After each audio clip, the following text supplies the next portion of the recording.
Chef William Gozali kritik menu masakan, owner kesal ajak ketemu dan ancam lapor pasal UU ITE.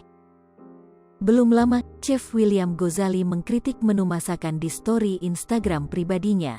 William Gozali atau Will Goz, sapaan akrabnya ini memberikan kritik soal harga dan makanan yang ia dapat tidak sepadan.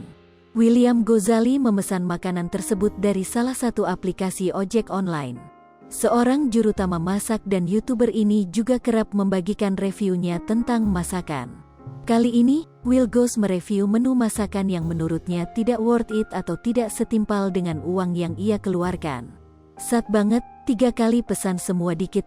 Gue kira cuma kebetulan aja. Padahal enak gurih crispy-nya. Gak worth it gak sih segini 39.000, sama ongkir jadi 46 ribuan, tulisnya. Pemenang MasterChef musim ketiga ini juga mengungkapkan kekecewaannya terhadap menu masakan yang menurutnya tidak sesuai pesanan. Terus gue pesen beef masa datengnya chicken. Alah, gimana dah, masa baca gitu aja gak becus, cibirnya. Mereview tanpa menyebutkan brand dilakukan Will Goz dari story pertama hingga kedua. Pada storynya yang ketiga, Will Goz mengatakan ia tidak perlu menyebut brandnya. Gue gak perlu reveal brandnya ya. Niat early lunch mau isi tenaga biar semangat VO hari ini malah kesel jir, lama nunggu grabnya pas nyampe juga mengecewakan, kritiknya. Tak menyebut brand, tiba-tiba pesan masuk ke Instagramnya, ia menyebut jika ia adalah pemilik menunya. Halo, gue Bri ** owner dari Lim ***. Sorry nih bro, boleh di take down videonya?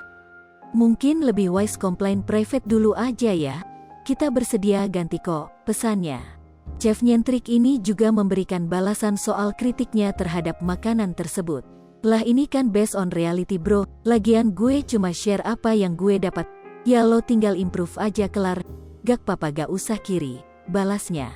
Berujung kesal, owner dari brand tersebut ingin mengadukan Will Goz ke jalur hukum tentang UU ITE. Lu ada masalah apa sih?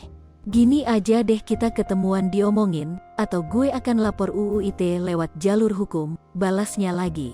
Brand ambasador Jiwa Tos ini hanya menanggapi jika ia tidak menjelekan, karena ini adalah keresahannya sebagai konsumen. Intinya dari gue gak maksud jelekin sih, ini cuma keresahan gue doang dan ternyata dari komen sebelumnya ini banyak juga yang happy sama produknya Lim ***. Cuma ownernya Simmer, B ini kayak lagi dapet dah, pakai ngajak ketemu sekarang, WhatsApp gue, entah dapet dari mana nomornya, lanjutnya.